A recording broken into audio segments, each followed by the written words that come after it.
விஜய் என்ன அலோவ் பண்றாங்க, நான் பார்த்த அளவுக்கு விஜய் வந்து ரொம்ப ரிசர்வ்டா இருக்கிறாரு. பேச்சுல மட்டும் இல்ல, கேரக்டர்லயும் தாட் ப்ராசஸ்லயும் அவர் நிதானமா யோசிக்கிறார். எந்த அவசரமும் வரல. அவர் வந்து டிபேட் சேனல் பார்த்து தினேஷ் இப்படி சொல்லிட்டாரு அப்படின்னா, சாணக்கியா சேனல் பார்த்து பாண்டே இப்படி சொல்லிட்டாருன்னு பதறது இல்லை. அவர் மாட்டு பொறுமையா உட்காந்துருக்காரு. அப்படியா அப்படியா அப்படியா எல்லாத்தையும் ரோமிங் பண்ணிட்டு ரிமைண்ட். நம்ம ஏற்கனவே சொன்னது போல வேற வேற கட்சியில இருந்து இன்னமும் பல பிரமுகர்களுக்காக காத்திருக்கிறாங்க. மாநாட்டிலே சேர்றதுக்கு நிறைய பேர் இருந்தாங்க, எனக்கு தெரியும். அது மாநாட்டுக்கு பிறகான சந்தர்ப்பங்களையும் காத்துட்டே இருந்தாங்க. அவர் எல்லாத்துக்கும் சரி சொல்லல. அப்ப அவருக்கு எது ஒத்து வரும் அப்படின்னு பாக்குறாரு, எப்ப அப்படின்னு பாக்குறாரு, அதை வந்து லூப்ல கொண்டு வந்து செய்யறாரு, அவ்வளவுதான். ஸோ அவர் ஒரு ஸ்ட்ராங்கான டிசிஷன் எடுக்கிறாருங்கிற பார்க்கணும். அப்ப ஆதவ அர்ஜுனாவோ ராஜ்மோகனோ சிடி நிர்மல்குமாரோ அவர்கள் வந்து ப்ரொபோஸ் பண்ணிட்டே தான் இருப்பாங்க. இது வந்து கிட்டத்தட்ட ஜெயலலிதா மாதிரி இன்னும் 100 பேர் ப்ரொபோஸ் பண்ணுவாங்க. அதுல வந்து இவர் வந்து ஜெயலலிதாவுடைய அதிமுக மாதிரி தான் கட்சியை நடத்துவார். One man show.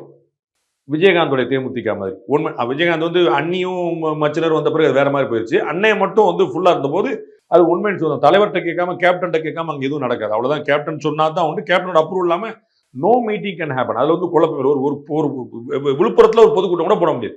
அது ஒரு மாவட்டத்தில் கூட நீங்களே தலைவர்கிட்ட கேட்டாங்க, கேப்டன் கேட்டாங்க. அதை மாதிரி தான் இவர் இங்க ட்ரை